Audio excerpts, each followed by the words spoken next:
Efésios 1, versículo 1, onde o apóstolo Paulo diz: Paulo, apóstolo de Cristo Jesus, pela vontade de Deus, aos santos que vivem em Éfeso e são fiéis em Cristo Jesus. Que a graça e a paz de Deus, nosso Pai, e do Senhor Jesus Cristo estejam com vocês. Bendito seja o Deus e Pai de nosso Senhor Jesus Cristo, que nos abençoou com todas as bênçãos espirituais nas regiões celestiais em Cristo. Antes da fundação do mundo, Deus nos escolheu nele, para sermos santos e irrepreensíveis diante dele. Em amor nos predestinou para ele, para sermos adotados como seus filhos por meio de Jesus Cristo, segundo o propósito da sua vontade, para louvor da glória da sua graça. Ele nos concedeu gratuitamente, graça que ele nos concedeu gratuitamente no amado, que é Jesus. Nele temos a redenção pelo seu sangue, a remissão dos pecados, segundo a riqueza da sua graça, que Deus derramou abundantemente sobre nós em toda sabedoria e entendimento. Ele nos revelou o mistério da sua vontade, segundo o seu propósito, que ele apresentou em Cristo, de fazer convergir nele, na dispensação da plenitude dos tempos, todas as coisas, tanto as do céu como as da terra. Em Cristo fomos também feitos herança, predestinados segundo o propósito daquele que faz todas as coisas conforme o conselho da sua vontade, a fim de sermos para louvor da sua glória. Nós, os que de antemão esperamos em Cristo. Nele também vocês, depois que ouviram a palavra da verdade, o evangelho da salvação, tendo também nele crido, receberam o selo do Espírito Santo da promessa. O Espírito é o penhor da nossa herança, até o resgate da sua propriedade, em louvor da sua glória. Amém? Vamos orar? Pai querido, nós te agradecemos, ó Deus, por mais um dia de vida. Te agradecemos, ó Deus, por esse sábado, por essa reunião que nós estamos fazendo para estudar a sua palavra que o Senhor revelou para nós. Nós te agradecemos, ó Deus, pela sua graça que nos concedeu hoje de estar aqui reunidos, todos os jovens da Primeira Igreja Batista em Goiatuba. Te agradecemos por esse privilégio que nós temos de estar na sua presença e de ter acesso à sua palavra. Essa primeira reunião do ano, ó Deus, nós oramos te pedindo que o Senhor esteja conosco durante todo este ano, durante todos os estudos, que o Senhor esteja falando conosco, que o Senhor esteja trazendo ao nosso coração aquilo que é a sua palavra. Te agradeço pela vida de cada jovem que está aqui e oro também por cada pessoa que nos acompanha pelo Facebook, pela internet, que o Senhor esteja abençoando essa pessoa onde quer que ela esteja e que o Senhor esteja falando ao coração também dessa pessoa que está assistindo. Ó Deus, esteja conosco. Perdoa nossas falhas, nossos pecados, porque somos seres humanos pecadores. Nós falhamos com as pessoas, com os nossos amigos, com nossos familiares, com as pessoas que nós amamos, nós erramos. Então que o Senhor nos ajude a sermos cada dia melhores. Esteja conosco, abrindo a nossa mente para compreender a sua palavra. Oramos agradecidos em nome de Jesus. Amém. Amém. Muito bem, o apóstolo Paulo escreveu essa carta, esta epístola aos cristãos em Éfeso. Alguns estudiosos dizem que essa carta não foi muito bem, há um debate aí sobre para quem foi escrita essa carta, se foi realmente para a igreja de Éfeso ou se era uma carta geral para várias igrejas daquela região chamada Ásia, que hoje é a Turquia. Tá? Então, Paulo, por que eu estou dizendo isso? Porque essa carta, ela não é muito pessoal, não é muito direcionada a uma igreja mesmo. Ela mais é uma carta geral mesmo, que trata de assuntos gerais. por exemplo, as outras cartas de Paulo, ele fala muito sobre erros doutrinários ou pecados próprios de uma igreja específica. Mas nessa carta aqui ele fala num termo geral.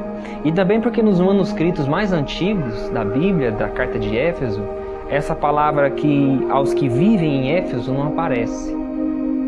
Só nos manuscritos mais recentes. Então alguns estudiosos têm esse debate, né? Se é para Éfeso mesmo em si ou se é para todas as igrejas da região de Éfeso, tá? Mas enfim, o que importa é que nós temos acesso a essa palavra e, inspirado por Deus, o apóstolo Paulo escreveu isso a nós, a igreja do Senhor. Amém? Preste bastante atenção.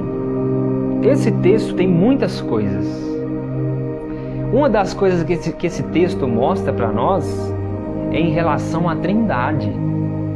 Muitas pessoas nos acusam de que não existe a palavra Trindade na Bíblia. Onde está a palavra Trindade? Algumas pessoas aí, algumas religiões inclusive, não acreditam que Jesus é Deus, que o Espírito Santo é Deus.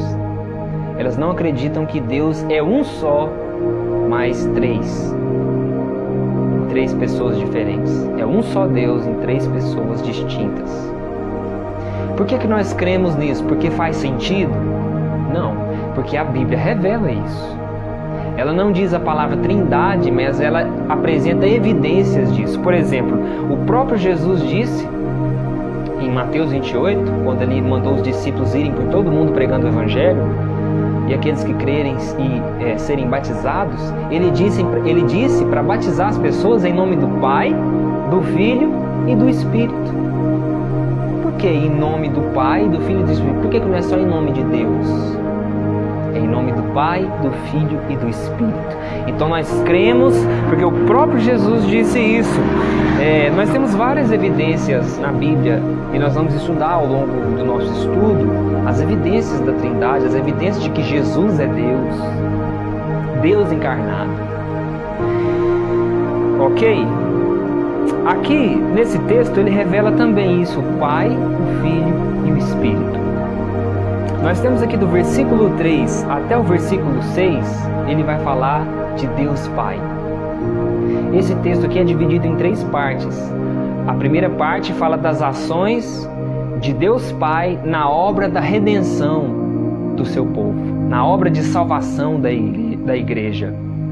Então, as obras de Deus Pai, ele descreve do versículo 3 até o versículo 6. Do versículo 7 até o versículo 12, ele fala das ações de Deus Filho, de Jesus Cristo, que veio ao mundo morrer na cruz por nós.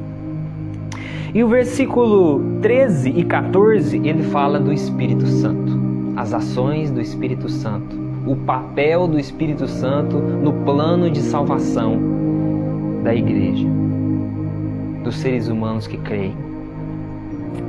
Então, Deus Pai, Deus Filho, Deus Espírito Santo. A Bíblia o tempo todo fala de o Pai, o Filho e o Espírito Santo agindo juntos num só plano. A Bíblia fala de Deus, Pai, Filho e Espírito Santo recebendo adoração. Você quer um texto que fala claramente que Jesus deve ser honrado como Deus é honrado, como Deus Pai é honrado? Está em João capítulo 5. O próprio Jesus disse isso aqui. No capítulo 5, versículo 17 e 16, Jesus disse-lhes: meu Pai também trabalha até agora e eu também trabalho. Como meu Pai, eu também trabalho. Aí o versículo 18 diz: por isso os judeus cada vez mais queriam matá-lo. Por quê?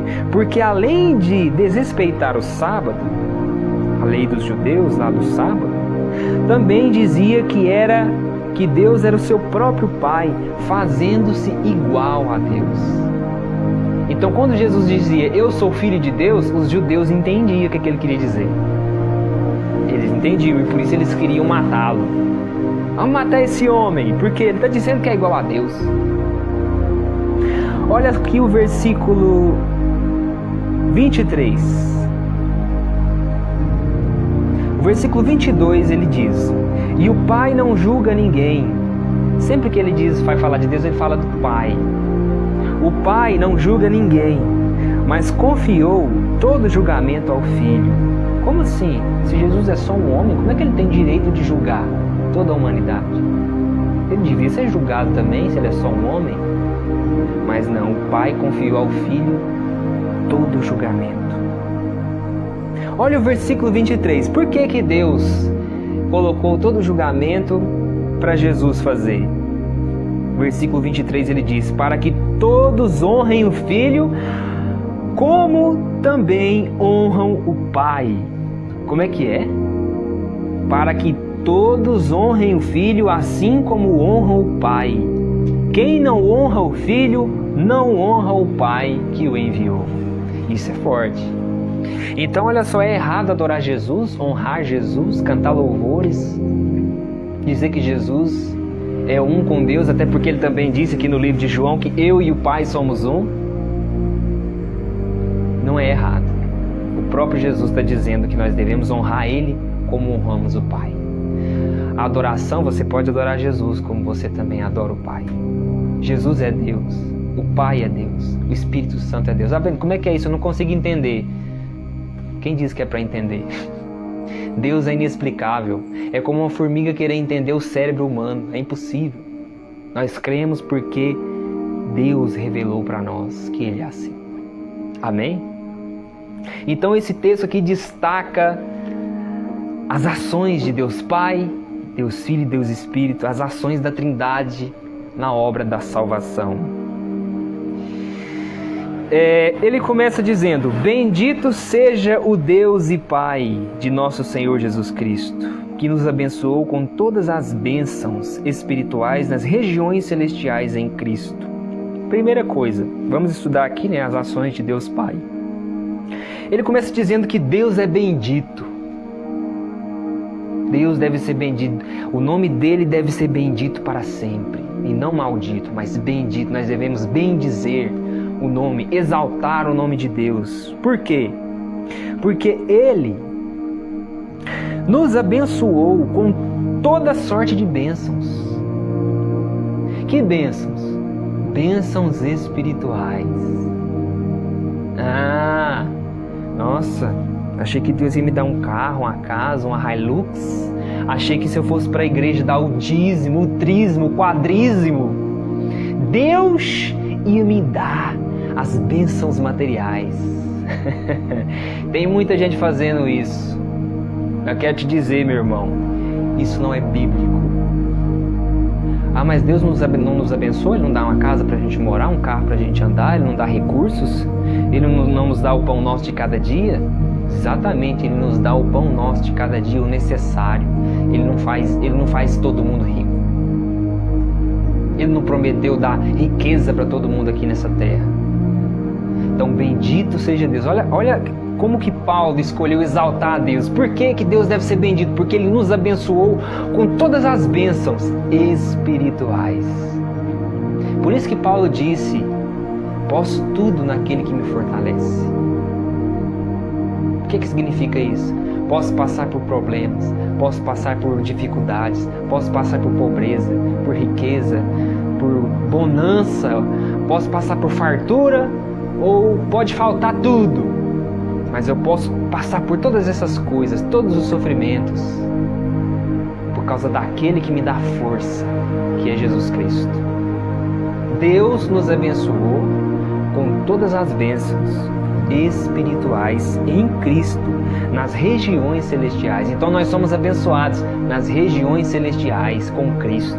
Lá no céu nós somos ricos, nós temos uma herança, nós somos filhos de Deus. Olha o que Deus fez, Ele veio a esse mundo nos tornar filhos dele. Brendo, mas eu achei que todo mundo era filho de Deus. Eu achei que eu já nasci filho de Deus. Você não nasceu filho de Deus, você nasceu um pecador que está afastado da glória de Deus por causa dos seus pecados. Você tem a natureza pecaminosa. Você ama o pecado.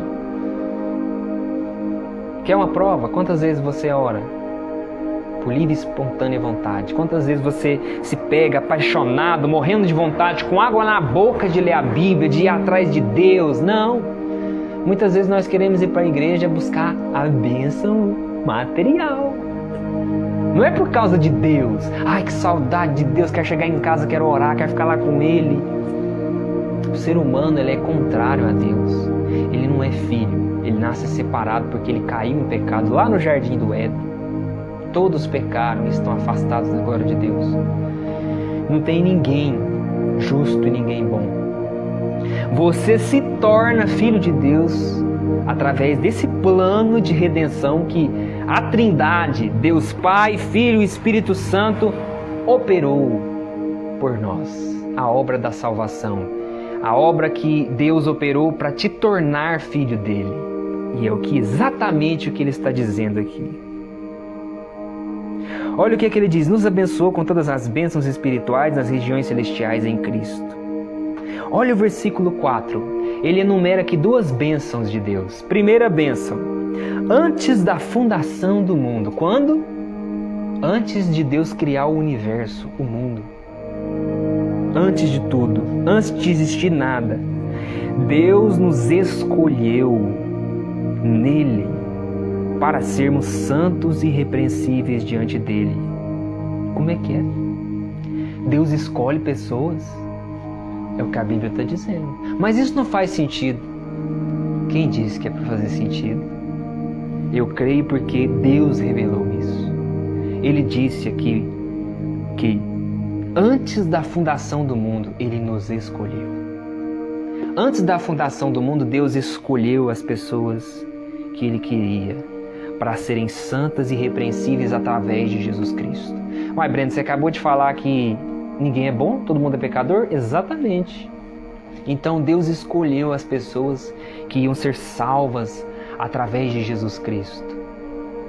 Você vai se tornar santo e irrepreensível através de Jesus Cristo. Não é por causa do que você faz.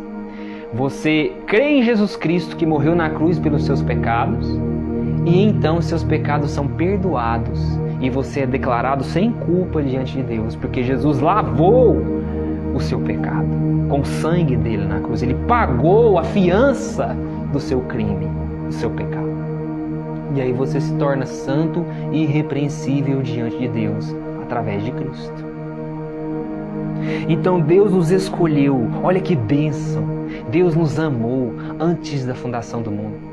Então, como é que Deus nos escolheu? Se Deus nos escolheu antes da fundação do mundo, o que isso quer dizer? Que não é pelo que você faz.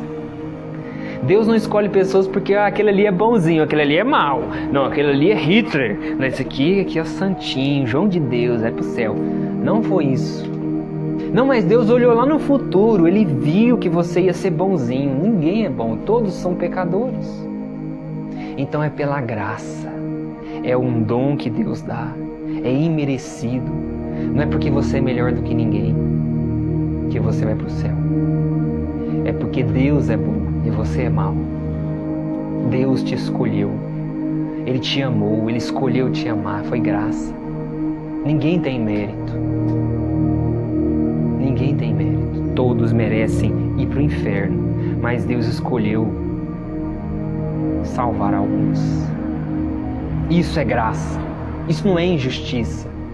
Muita gente fala assim: eu não creio nisso não, isso é injusto. Injusto? Meu amigo, justiça seria Deus mandar todo mundo para o inferno, porque todos são culpados de pecado.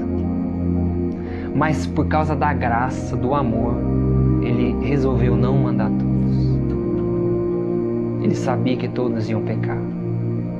Então Deus, antes da fundação do mundo, escolheu. Versículo 5, ele disse: Deus nos predestinou em amor para Ele. Olha só, em amor, por causa do amor de Deus, Ele predestinou. Que palavrinha é essa que está aqui? Predestino. Deus escolheu, e aqueles que Ele escolheu, Ele fixou um predestino para eles. Qual que é esse destino? Ele nos predestinou para Ele, para sermos dele, para sermos adotados como seus filhos por meio de Jesus Cristo. Por meio de quem? De Jesus Cristo. Não é por meio do que eu faço de bom? Não é pelas coisas que eu faço que eu sou bonzinho? Não, mas eu pensei que se eu desse 500 cestas básicas de todo ano, eu ia ter mérito bastante para ser chamado de filho de Deus. Não, você se torna filho de Deus através de Jesus Cristo. Esse é o plano da salvação. Deus Pai escolheu, predestinou para sermos santos e irrepreensíveis diante dele através de Cristo, e nos predestinou para sermos seus filhos, adotados como seus filhos através de Jesus Cristo, que veio salvar essas pessoas. Todos aqueles que creem em Jesus são adotados como filhos de Deus. Meu irmão, se você crê em Jesus, é porque Deus te predestinou, te escolheu para você ser dele. Lembre-se que Jesus disse lá em João: ninguém pode vir a mim se o Pai que me enviou não o trouxer. Lembre do que Jesus disse aos apóstolos: não foram vocês que me escolheram, eu escolhi vocês. Por que nós não temos capacidade de escolher a Deus? Por causa da nossa natureza pecaminosa. Jesus diz que quem peca é escravo do pecado. Então como é que o ser humano que é escravo do pecado tem condição de ele mesmo, por ele mesmo, escolher Deus? Não, e agora eu escolho. Escolhe aí então, irmão. Escolhe aí nunca mais pecar na sua vida. Eu quero ver até quando vai durar. Porque o próprio apóstolo Paulo disse o seguinte: olha, eu não entendo o que eu faço. Miserável homem que sou. Porque o bem que eu quero fazer eu não faço, mas o mal que eu não quero eu acabo fazendo. Porque fui vendido como escravo. Meu corpo foi vendido como escravo ao pecado. O ser humano é pecador. Ele não consegue escolher o bem por ele mesmo. O bem supremo. Ele não consegue ser santo para sempre. Pode durar aí 2 dias, uma semana, mas daqui a pouco está lá, cometendo pecado. Porque a natureza do ser humano é assim. Então eles são incapacitados de escolher a Deus. Então o próprio Deus tem que te trazer para Ele. Então Deus Pai escolheu, predestinou para sermos adotados como filhos por meio de Jesus Cristo, segundo o propósito da sua vontade. Qual foi o critério que Deus usou? Segundo o propósito da sua vontade. O propósito da vontade dele, ele nos escolheu. Graças a Deus, né? Foi pela graça, porque todos nós estávamos a caminho da condenação eterna.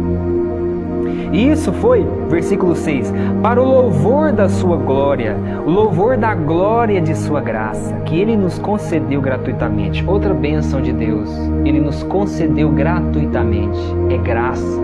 Ele nos deu graça. O que é isso? É o dom imerecido, um presente que você não mereceu, mas Deus te deu. Isso é graça. Ele deu a graça de você ser salvo, de você ser liberto da condenação eterna. Versículo 7 agora, ele começa a falar de Jesus Cristo. Ele vai falar da obra de Deus Filho na redenção. Do papel do Filho, de Deus Filho, na obra da redenção, da salvação da igreja. Da salvação do povo de Deus. Já lemos aqui agora o papel de Deus. Ele escolheu, predestinou, Ele planejou tudo para que fôssemos salvos. Ele bolou o plano para Jesus vir nos salvar dos nossos pecados. Ele bolou esse plano. Foi plano de Deus Pai. Jesus veio executar. Deus Filho tem um papel. Versículo 7 ele começa: nele, em Jesus Cristo, temos a redenção pelo seu sangue, a remissão dos pecados. O que é redenção? Libertação. Redimir. O que é remissão? É a mesma coisa de redimir. Libertação dos pecados. Porque pecado traz a morte, a condenação eterna do inferno. Porque a lei de Deus diz que a alma que pecar, essa morrerá. E todos pecaram, então todos vão morrer e vão para o inferno. Mas Deus bolou um plano para nos tirar dessa condenação. Ele enviou o Filho dele, Jesus Cristo, para fazer a redenção através do sangue dele, a remissão dos nossos pecados. O que é isso? A libertação, a salvação através do sangue. Porque a Bíblia diz que não há remissão de pecados, ou seja, não há perdão, não há libertação, não há salvação, não há perdão de pecados sem derramamento de sangue. Porque a Bíblia diz também que a vida está no sangue. O sangue representa a vida. E você tem que pagar o pecado com a vida, porque o salário do pecado é a morte. Então como é que você paga o crime que você cometeu contra Deus? Com a sua própria vida. E se nós pagarmos com a nossa própria vida, nós vamos para o inferno, acabou. Então Deus, Filho, se tornou um homem, Ele veio à terra dar a sua vida pelos pecadores. E outra coisa, por que Jesus tem que ser Deus? Porque se Ele não for Deus, Ele não pode nos salvar. Nós pecamos contra quem? Foi contra Deus, não foi? Então se Jesus é só uma criatura de Deus, é injusto Ele morrer no lugar dos que pecaram. Ele é uma criatura que não tem pecado, Jesus é santo, Ele vai morrer no lugar... Não. Se Deus quer assumir a responsabilidade, sabe o que significa a palavra perdão? Significa perder, você escolher perder. Por exemplo, alguém roubou o meu celular, eu vou lá e descubro quem, vou matar ele. Mas aí eu olho para ele, me compadeço dele e eu escolho sofrer a perda. Tudo bem, tudo bem. Eu escolho sofrer o prejuízo. E é Deus que tem esse poder de escolha. O negócio é entre nós e Deus, nós pecamos contra Ele. Então Jesus, para nos salvar, para Ele escolher sofrer a nossa perda no nosso lugar, lá na cruz, Ele tem que ser Deus.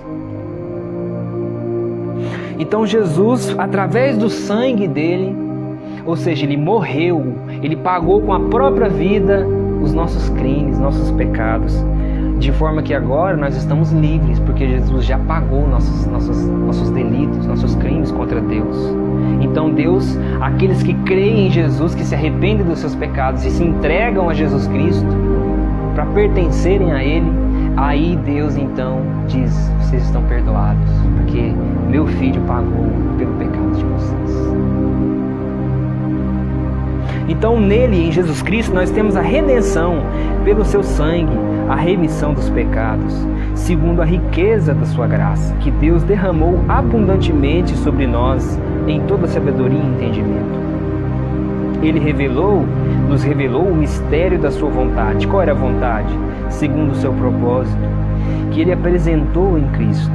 O plano de Deus é Cristo. O plano de Deus Pai é enviar o Filho para salvar os pecadores, para morrer no lugar deles, para pagar a dívida deles, porque nós estamos condenados. Por isso Cristo morreu. Então, pelo seu sangue, nós temos a remissão dos nossos pecados. E o plano de Deus era esse. E através disso, Deus vai convergir todas as coisas do céu e da terra, debaixo do reinado de Jesus Cristo. Por isso Jesus é o Rei dos Reis. Versículo 11. Em Cristo fomos também feitos herança, predestinados segundo o propósito daquele que faz todas as coisas conforme o conselho da sua vontade. Como é que é? Em Cristo fomos feitos herança. Fomos feitos, você não se tornou através de você mesmo. Nós fomos feitos por Deus herança. Predestinados. Por que nós somos feitos herança? Porque nós fomos predestinados segundo o propósito. Era propósito de Deus. Aquele que faz todas as coisas conforme o conselho da sua vontade. Como é que Deus age? É segundo o conselho da sua vontade. Ele faz todas as coisas segundo o conselho da vontade dele. Não é segundo a presciência. Não é segundo a previsão do tempo. Não é segundo, ele viu. Não, porque você é bonzinho, então você merece. Não, é segundo o propósito dele, aquele que faz tudo segundo o propósito da sua vontade. Versículo 12 ele diz de novo, a fim de sermos para louvor da sua glória, nós os que de antemão esperamos em Cristo. E aqui terminou a parte do Filho. Repare que todas as partes diz assim, para o louvor da sua glória. Quando ele fala de Deus Pai, ele termina dizendo para o louvor da sua glória. Quando ele termina de falar sobre o Filho, ele fala para o louvor da sua glória. E agora ele vai falar do Espírito e vai terminar do mesmo jeito. É para você ver a evidência da Trindade, Deus Pai, Deus Filho e Deus Espírito Santo. Versículo 13. Nele também vocês, depois que ouviram a palavra da verdade. Que palavra da verdade? O Evangelho da salvação. O que é o Evangelho da salvação? A boa notícia de que Jesus Cristo veio a esse mundo, se tornou um homem para salvar os pecadores, através do sangue dele derramado na cruz. Isso é o Evangelho, a boa notícia da salvação. Então vocês que ouviram isso, que eu acabei de falar, e creram nisso, vocês, tendo crido, ele fala, receberam o selo do Espírito Santo da promessa. O selo do Espírito Santo. Como que eu sei que alguma coisa pertence a alguém? Como que eu sei que o seu tênis é de alguma marca? Por exemplo, a Nike, a Adidas, sei lá. Porque nela está o selo, a logomarca, está a marca daquela empresa. Como é que eu sei que o gado lá, né, os bois, são de um fazendeiro tal? Porque eles estão marcados com selo. Estão marcados. Todos aqueles que creem e se tornam ovelhas de Jesus Cristo são marcadas com o selo de Deus. Qual é o selo de Deus? A marca de Deus, a marca da promessa é o Espírito Santo. Qual é a prova então de que você está em Cristo, que você está salvo? Que você pertence a Deus, é porque você está marcado com o selo de Deus, o Espírito Santo. Agora, analise-se a si mesmo. Você tem esse selo? Você tem o Espírito Santo morando aí dentro do seu coração? Não sei, Breno, como que eu posso saber?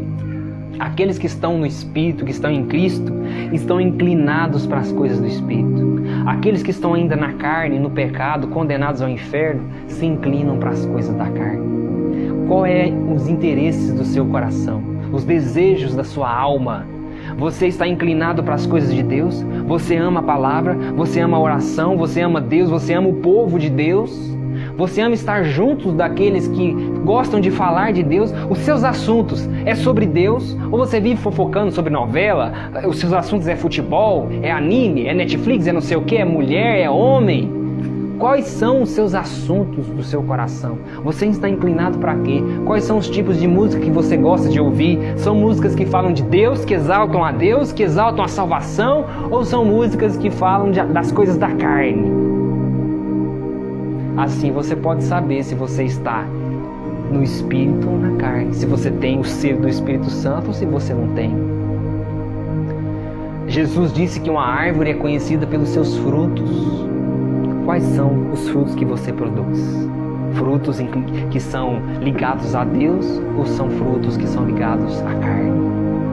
Você passa a semana toda sem orar e não está nem aí, nem lembra de Deus? Ou se você passar 2 dias sem orar, você fica, nossa, coração apertado, preciso orar. Quando você peca, dói em você? Ou você quer mandar todo mundo ir para o inferno? Isso mostra se você tem o Espírito Santo ou não. O temor de Deus é uma das evidências. Então o Espírito Santo, Deus e Espírito Santo, o Espírito Santo é Deus, ele é parte da Trindade, é a terceira pessoa da Trindade. Ele é o selo da promessa. Olha o versículo 14. O Espírito é o penhor da nossa herança. Que herança? O céu. A nossa herança é o céu, a salvação. Deus nos abençoou com todas as bênçãos espirituais nas regiões celestiais. Achei que era na região centro-oeste. Achei que era na região sudeste. Lá eu ia ficar rico. Não. Deus te abençoou, te deu uma herança, não foi aqui. Aqui você vai morrer, você vai sofrer, no mundo tereis aflições. Mas no céu, os filhos de Deus têm uma herança. E qual é a prova de que você tem essa herança que Deus te deu, não que você conquistou? Eu faço questão de dizer isso. Não é pelo mérito, é pela graça que você é salvo, que você vai para o céu.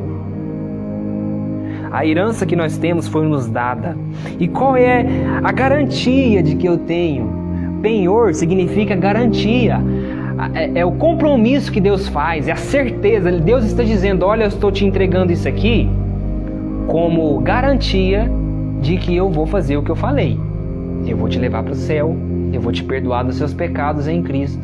O que Deus está prometendo? Olha, se você crê em Jesus, meu filho, que morreu por você, se você entregar a sua vida para Ele, se você entregar a sua vida para mim através dele, eu perdoo os seus pecados. Se você se arrepender dos seus pecados e crer em Jesus, Deus cancela a sua dívida. E Ele te leva para o céu de graça, sem você merecer. Mas você tem que se arrepender, abandonar o pecado e entregar a sua vida para Jesus. Então você recebeu o perdão e a herança no céu. E como você pode ter certeza que Deus te deu tudo isso? Que Ele vai cumprir essa promessa? É porque Ele te entregou, Ele mandou o Espírito dEle morar no seu coração. O Espírito Santo é o penhor da herança, a garantia de que você vai recebê-la. Aí ele disse, olha, o Espírito é o penhor da nossa herança, até o resgate da sua propriedade, em louvor da sua glória. Viu como é que termina? Em louvor da sua glória. Quando ele fala de Deus Pai, em louvor da sua glória. Quando ele fala de Deus Filho, em louvor da sua glória. Quando ele fala de Deus Espírito Santo, em louvor da sua glória. Amém? Então é isso. Até o resgate da sua propriedade. Que propriedade? A igreja, a propriedade de Deus nesse mundo. Jesus vai voltar. Ele mesmo prometeu. E Ele vai voltar para quê? Para buscar aqueles que se arrependeram e creram nele.